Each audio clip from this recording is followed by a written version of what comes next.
सतगुरुदेव की जय। सर्वसंगत से प्रार्थना है, सत्संग प्रारंभ हो रहा है। कृपया सत्संग स्थल पर शांतिपूर्वक विराजमान होकर के श्रद्धा से सत्संग सुने। परमेश्वर की प्यारी आत्माओं से पुनर्निवेदन है, सत्संग प्रारंभ हो रहा है। कृपया सत्संग स्थल पर शांतिपूर्वक विराजमान होकर के श्रद्धा से सत्संग सुने। सत साहिब बोलो, सतगुरुदेव की जय। बंदी छोड़ कबीर परमेश्वर जी की जय। बंदी छोड़ गरीबदास जी महाराज जी की जय। स्वामी रामदेवानंद जी गुरु महाराज जी की जय हो।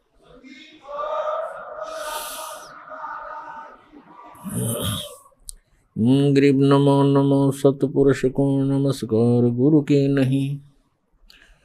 सुर नर मुनि जन साधुओं संतों सर्वस्ती नहीं। सतगुरु साहेब संत सब दंडोतम प्रणाम।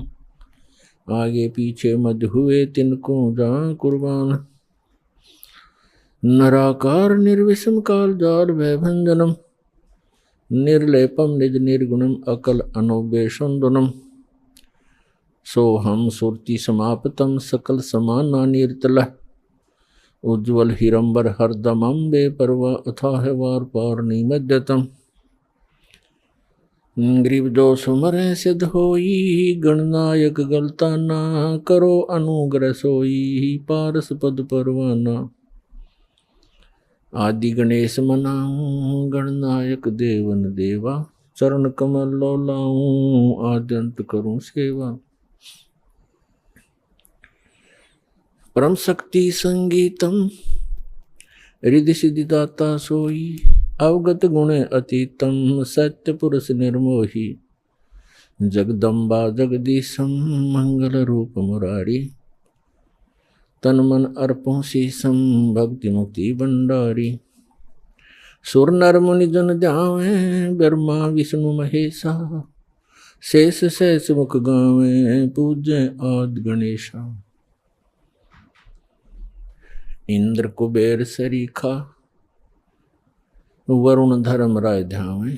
समर्थ जीवन जी का मन इच्छा फल पावे। 33 कोटि धारा जावे शेष 88। उतरे भवजल पारा कट है यम की फांसी। 33 कोटि धारा जावे शेष 88। उतरे भवजल पारा कट है यम की फांसी। सत साहिब कर जोरूं विनती करूं। धरूं चरण पर शीश। गुरु जी राम देवानंद जी महाराज ने दियो नाम बख्शीश। कोटि कोटि सिजदा करूं कोटि कोटि प्रणाम। चरण कमल में राखियो मैं बंदी जाम गुलाम। कुत्ता हूँ गुरुदेव का रामपाल दास को नाम।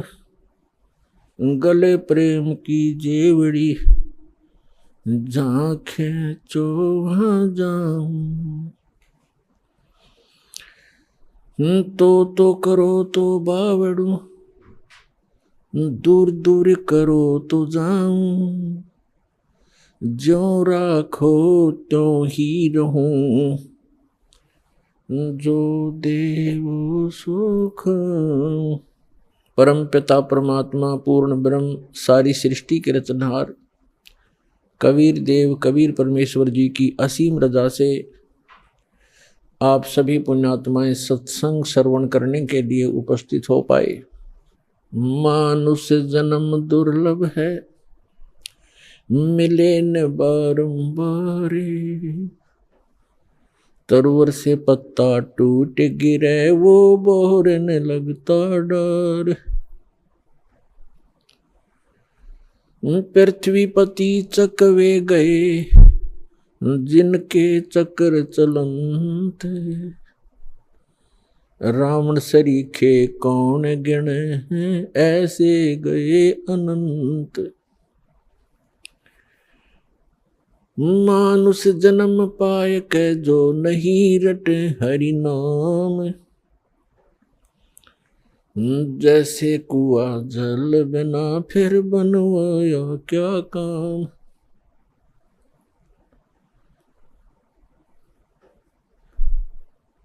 राम नाम की लूट है, लूटी जाता लूट। पीछे फिर पछताओगे, हे प्राण जहांगे छूट।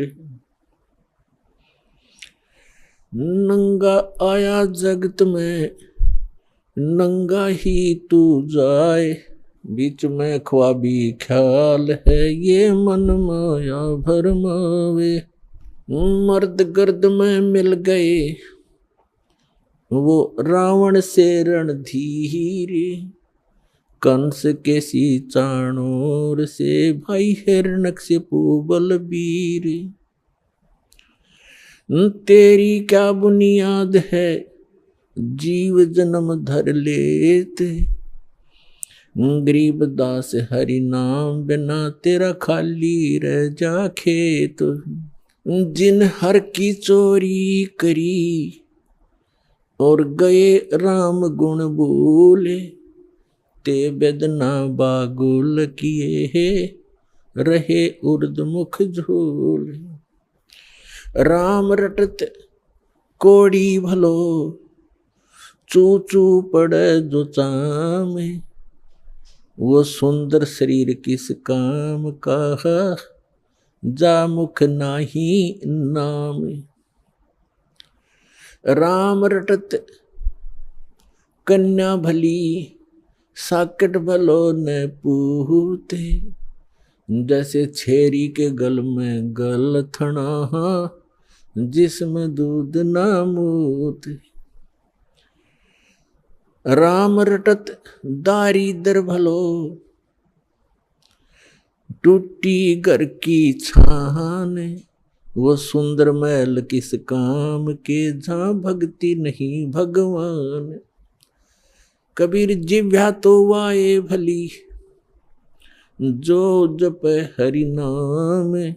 नहीं तो काट के फेंक दियो, ये मुख में बलो ना चाम। परम पिता परमात्मा परमेश्वर हमारे पिता, सबके जनक सर्व उत्पादक परमात्मा प्रभु कबीर साहब जी, कबीर जी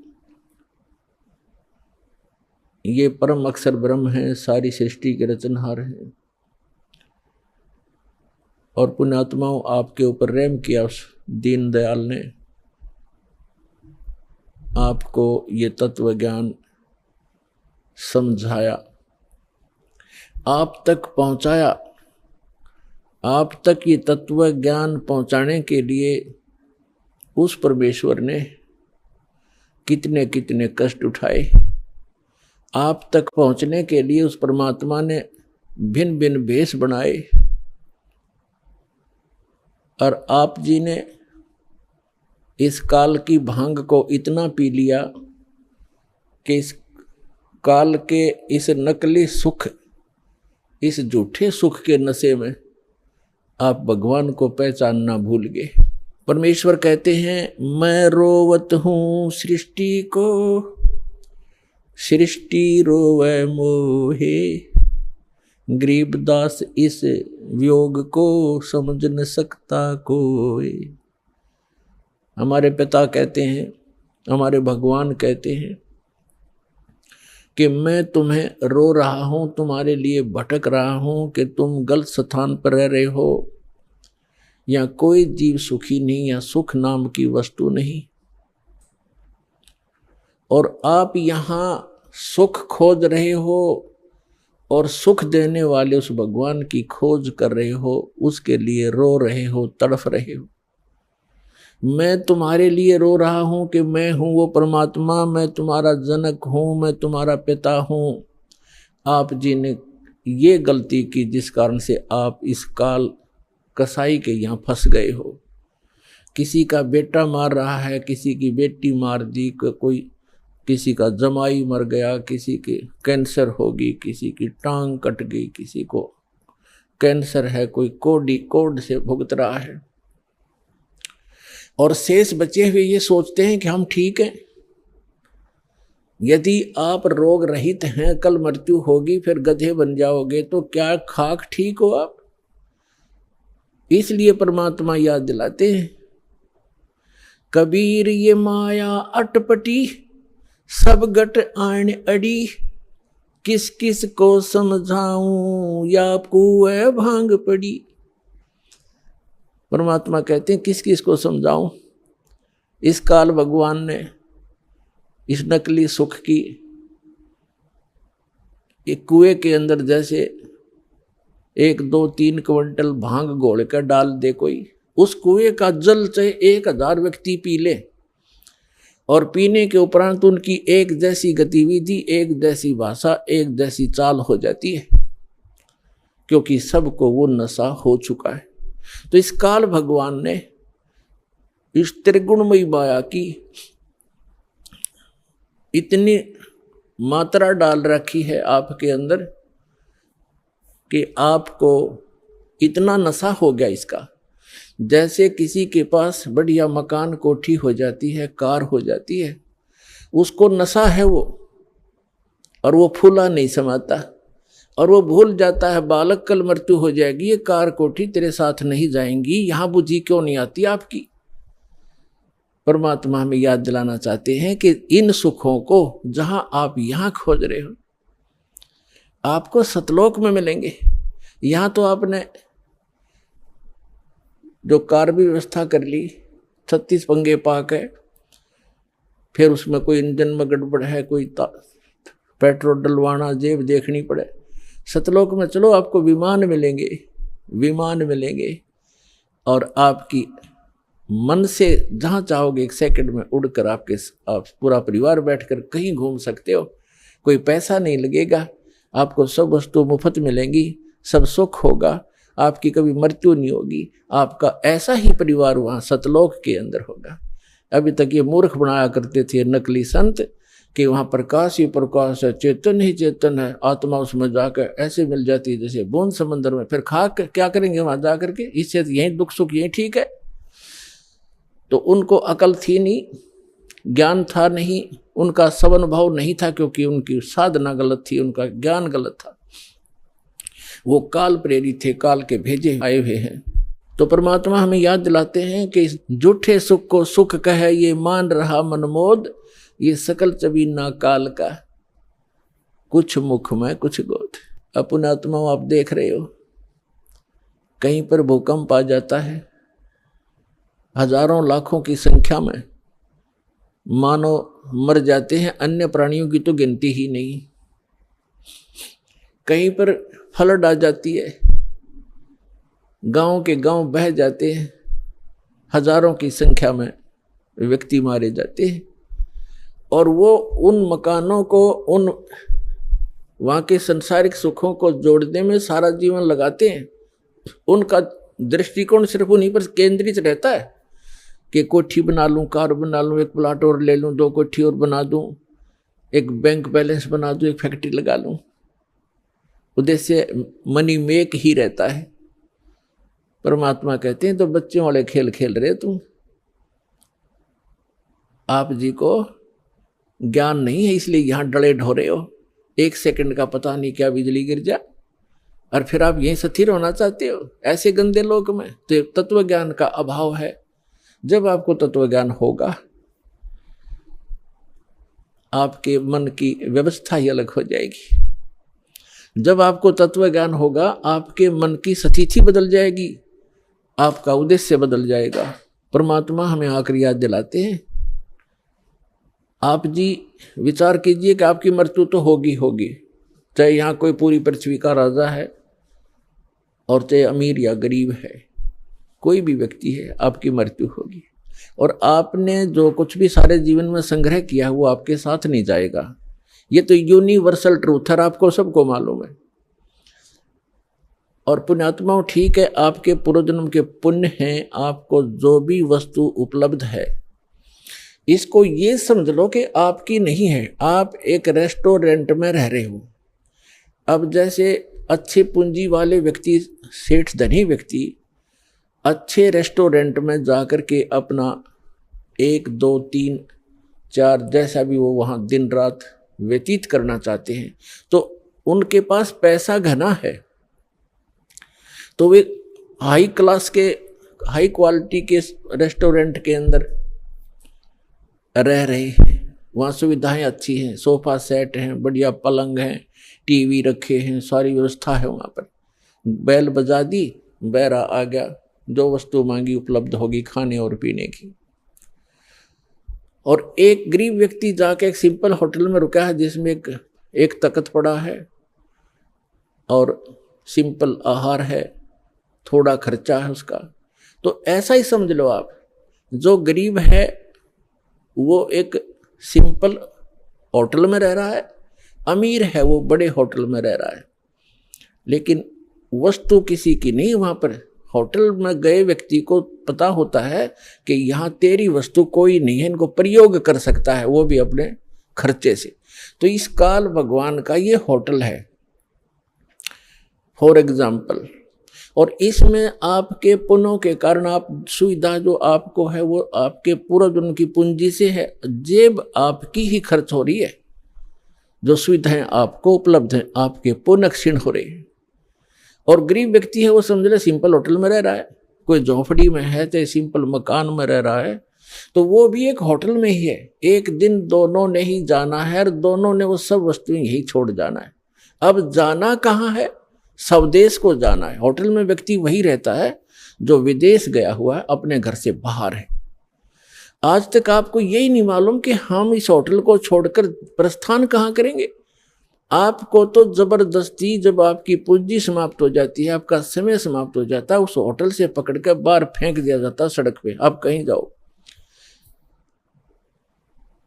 जब हम घर से बाहर चलते हैं वैसे किसी काम कार्यवश, तो जाने से पहले हम वहाँ कहाँ रुकेंगे, रात्रि हम कैसे व्यतीत करेंगे, उसकी व्यवस्था पहले करके जाते हैं। और संसार छोड़ के जाने वाला व्यक्ति कभी सोचता भी नहीं कि मृत्यु के बाद मैं कहाँ जाऊंगा।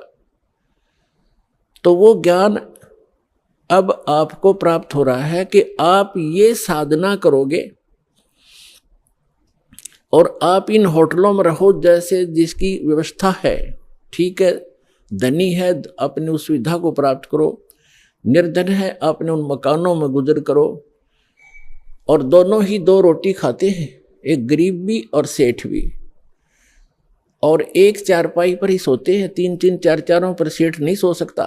एक कोने में चाहे 10 कक्ष की कोठी हो, एक कक्ष के एक कमरे में एक तख्त 3.5 बाई। परमात्मा कहते हैं क्या चढ़ावा मेंढिया और लंबी भीत उसार, घरता 3.5 हाथ गणाता 3.25। यानी आपको लेटने के लिए अपने हाथ, ये हाथ होता है इतना, प्रत्येक का शरीर अपने 3.5 हाथ का होता है, 3.5 हाथ का। तो परमात्मा कहते हैं आपने 20 कक्ष की कोठी बना रखी है, उसमें 3.5 हाथ और बाई 1 हाथ, भाई इतनी जगह की जरूरत है आपको।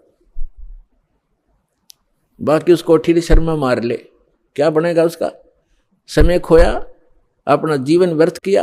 तो कहने का भाव ये है कि ठीक है, भगवान ने आपको कोठी भी दी है, सुविधाएं भी हैं, कोई बात नहीं, लेकिन अब भविष्य की तैयारी करो, यहाँ से चलने का उद्देश्य बनाओ। असक जन्म हो गए आप जी ने यही भटकताओं का। परमात्मा हमें बताते हैं कि आप जी यहाँ इस काल कसाई के लोक में रह रहे हो, इसने आपको अपने स्वार्थवश पाल रखा है, जैसे कसाई बकरे पालता है। पुण्यात्माओं, आपके ऊपर 3 गुणों का इतना जबरदस्त प्रभाव हो गया कि आप जी अपने परिवार, अपनी संपत्ति को अपना मान चुके हो। और मान चुके हो जैसे नशे में व्यक्ति चाहे कुर्डियों पर पड़ा हो गंध में, और चाहे चारपाई पे लेट रहा हो, उसको पता ही नहीं तू कहाँ है। तो आज हम सभी की ये स्थिति है कि हम इस सब कुछ को अपना मान चुके, और इसको ये कहा जाता है कि आप कसाई के लोक में रह रहे हो और ये आपको सबको खाएगा बारी बारी, ये नहीं बख्शेगा किसी को भी। किसी परिवार के 3 सदस्य खा जाता है एक दिन में, कोई दुर्घटना से या कोई किसी और अन्य कारणों से, कोई बीमारी से, और शेष बच्चे ये सोचते हम ठीक हैं। जिनके साथ वो घटना घट गई उससे पहले वो भी आप जैसी ही स्थिति में थे। तो पुण्यात्माओं, परमात्मा ने रजा बख्शी आपको ये ज्ञान देने की, और फिर वो विकल्प बताया कि यहाँ से जाकर आप कहाँ रहा करोगे। गीता अध्याय नंबर 15 के श्लोक नंबर 1 से 4 में कहा है कि उल्टा लटका हुआ संसार रूपी वृक्ष है, ऊपर को जड़ तो समझो पूर्ण परमात्मा, और नीचे को तीनों गुण रूप शाखा हैं, रजगुण ब्रह्मा, सतगुण विष्णु, तम गुण शिव जी। और जो संत इस उल्टे लटके हुए संसार रूपी वृक्ष के सभी विभाग बता देगा, तना कौन भगवान है, इस संसार रूपी जड़ कौन है, यानी जिससे सबका धारण पोषण होता है वो कौन प्रभु है, और शाखा कौन है, डार कौन है, और पत्ते क्या है, तो स वेदविद वो तत्वदर्शी संत है। तत्वदर्शी संत की प्राप्ति के उपरांत 15वें अध्याय के 4थे श्लोक में कहा श्रीमद् भगवद गीता में, उसके पश्चात परमेश्वर के उस परम पद की खोज करनी चाहिए जहां जाने के बाद साधक फिर लौटकर कभी संसार में नहीं आते। और जिस परमेश्वर ने सब ब्रह्मांडों की रचना की है, संसार रूपी वृक्ष की प्रवृत्ति जिससे विस्तार को प्राप्त हुई है, उस परमात्मा की भक्ति करो और किसी की नहीं। और गीता ज्ञानदाता अपने विषय में कहता है 8वें अध्याय के 13वें श्लोक में, ओम इति एकाक्षरम ब्रह्म विवहारण माम अनुसमरण यह पर्याति तदन देहम से आती परमाम गति। मुझ ब्रह्म का एक ओम अक्षर है।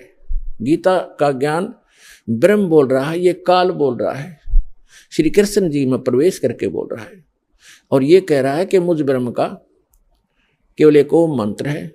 इसका उच्चारण करते हुए संसार छोड़कर जाते समय भी, मरते समय भी इसी का जाप करता है, तो ओम से मिलने वाली जो परम गति वो प्राप्त हो जाती है, वो ब्रह्मलोक प्राप्त होता है। ब्रह्मलोक में गए प्राणी भी वापस आते हैं, 8वें अध्याय के 16वें श्लोक में गीता जी में स्पष्ट किया है, वो भी पुनरावृत्ति के अंदर।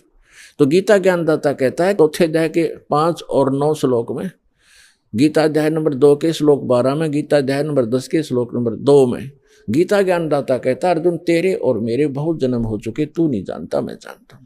इससे सिद्ध है कि जो गीता ज्ञानदाता ब्रह्म है ये काल है। और गीता अध्याय नंबर 11 के श्लोक नंबर 32 में स्वयं कहता है कि अर्जुन मैं काल हूं और अब प्रवृत्त हुआ हूं। श्री कृष्ण नहीं थे काल, श्री कृष्ण होते तो ये कैसे कहते मैं अब प्रवृत्त हुआ हूं। श्री कृष्ण जी तो पहले उपस्थित थे वहां पर अर्जुन के साथ, उनके सारथी बनकर। तो पुण्यात्माओं, ये हमारे सदग्रंथ एक अनमोल रतन है, इसको हमारे धर्मगुरु समझ नहीं सके, इसका अड़ंगा कर दिया, उल्टा ज्ञान बता दिया हमारे को। श्री कृष्ण जी को सुप्रीम पावर बता दिया, जबकि श्री कृष्ण जी तो एक ब्रह्मांड में एक सतोगुण विभाग के मंत्री समझो, और इनका पिता काल एक ब्रह्मांड में मुख्यमंत्री समझो, और ओवरऑल कंट्रोलर सभी ब्रह्मांडों का वो प्रधानमंत्री समझो, वो परम अक्षर ब्रह्म समझो, वो पूर्ण परमात्मा। उसकी साधना के लिए ही ये गीता ज्ञानदाता बार बार कह रहा है। गीता अध्याय नंबर 18 के श्लोक नंबर 62 में कहा कि अर्जुन तू सर्वभाव से उस परमेश्वर की शरण में जा, उस परमेश्वर की कृपा से तू परम शांति को और सनातन परम धाम को प्राप्त होगा। गीता अध्याय नंबर 8 के श्लोक नंबर 1 में अर्जुन ने पूछा कि हे परमात्मा, आपने जो 7वें अध्याय के 29वें श्लोक में जिस तत्ब्रह्म की जानकारी दी है कि तत्ब्रह्म को से परिचित प्राणी, इस अध्यात्म ज्ञान से परिचित और सभी कर्मों से परिचित व्यक्ति केवल जरा और मरण से छूटने के लिए प्रयत्न करता। जरा माने वृद्धावस्था और मरण माने मृत्यु। जरा और मरण से छूटने के लिए जो प्रयत्न करते हैं वे उस तत्ब्रह्म से परिचित हैं, अर्थात उस पूर्ण परमात्मा से परिचित हैं, उसके उस शाश्वत स्थान से परिचित हैं। वहां जाने के बाद बुढ़ापा नहीं आता, वृद्धावस्था नहीं आती और मृत्यु नहीं होती। 8वें अध्याय के प्रथम मंत्र में अर्जुन ने पूछा फिर किम तत्परम, वो तत्परम क्या है वो बता दे मुझे। अब 8वें अध्याय के 3रे श्लोक में गीता ज्ञानदाता ये काल कहता है ब्रह्म कि वो परम अक्षर ब्रह्म है, यानी गीता ज्ञानदाता से कोई अन्य है वो प्रभु, वो स्वामी, वो मालिक। गीता अध्याय नंबर 4 के श्लोक नंबर 32 और 34 में स्पष्ट किया है कि वो सच्चिदानंद घन ब्रह्म अपने मुख कमल से बोल कर एक अमृत ज्ञान प्रचार करता है। उस सच्चिदानंद घन ब्रह्म की वाणी में धार्मिक अनुष्ठानों की, अध्यात्म मार्ग की, भक्ति विधि विस्तार के साथ कही गई है, वो तत्व ज्ञान है। उस तत्व ज्ञान को अर्जुन तो तत्वदर्शी संतों के पास जाकर समझ उनको दंडवत प्रणाम करने से, कपट छोड़कर प्रसन्न करने से वो तत्वदर्शी संत तुझे तत्व ज्ञान का उपदेश करेंगे। इससे सिद्ध है कि गीता के अंदर वो तत्व ज्ञान नहीं है और गीता ज्ञान दाता भी तत्व ज्ञान से अपरिचित है। उसके लिए दास को भेजा परमपिता ने, कबीर भगवान ने तत्वदर्शी संत बनाकर। अब जो प्रसंग चल रहा है कि गीता ज्ञानदाता 8वें अध्याय के 3रे मंत्र में कहता है कि वो परम अक्षर ब्रह्म है, और गीता अध्याय नंबर 8 के श्लोक नंबर 5 और 7 में अपनी साधना करने को कह रहा है कि मेरी भक्ति कर, मुझे प्राप्त होगा, लेकिन युद्ध करना पड़ेगा। और पुण्यात्माओं जहाँ युद्ध है वहाँ शांति नहीं हो सकती। इसलिए गीता ज्ञानदाता कहता है 18वें अध्याय के 62वें श्लोक में कि सर्वभाव से तू उस परमेश्वर की शरण में जा, उस परम अक्षर ब्रह्म की शरण में जा, उसकी कृपा से तू परम शांति को और सनातन परम धाम को प्राप्त होगा, जहाँ जाने के बाद साधक फिर लौटकर कभी संसार में नहीं आते।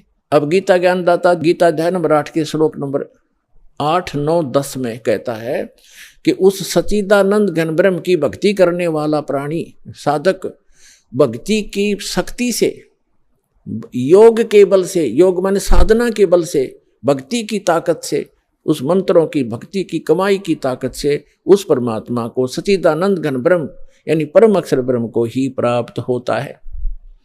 अपना तो उसने मंत्र बता दिया 8वें अध्याय के 13वें श्लोक में कि मुझ ब्रह्म का केवल एक ओम अक्षर है, नथिंग एल्स। ओम नमः शिवाय, ओम भगवते, ओम ये भगवते वासुदेव, ये मंत्र नहीं है, ये तो बाल बलौने वाले खिलौने हैं, मीठी गोलियां हैं। 17वें अध्याय के 23वें श्लोक में गीता ज्ञानदाता ने केवल संकेत दिया है कि उस सच्चिदानंद घन ब्रह्म के पाने का 3 मंत्र का जाप है, नथिंग एल्स, उसके अतिरिक्त कुछ नहीं। ओम तत्सत इति निर्देश है ब्रह्मण त्रिविध समर्थ है, ब्राह्मणा तेन वेदा यज्ञा विहिता पुरा।